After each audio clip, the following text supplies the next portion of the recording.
vittoria in finale dopo un percorso lungo e complicato ha ancora più valore. Sì, sarà una grandissima vittoria, anche questa faticosissima. Non siamo stati premiati perché il campo della Stella è più piccolo, come tutti sappiamo, abbiamo giocato sempre su campi grossi, però siamo una bella squadra, tutti amici e ognuno si dà il culo per l'altro, quindi è stato bellissimo, bellissima vittoria. Allora, vittoria in finale dopo un percorso lungo e complicato ha ancora più valore.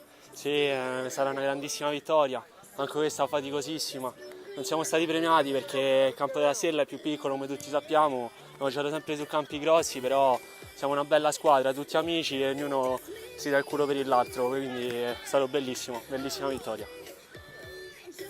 Invece a te a livello personale, capocannoniere, oggi ancora decisivo, l'anno prossimo grande impegno, si gioca in Serie A, sei pronto? Sì, sono pronto, sono contentissimo per questo campionato che ho fatto, ma non soprattutto per me, ma per tutta la squadra, perché ce la meritavamo questa vittoria della Serie A.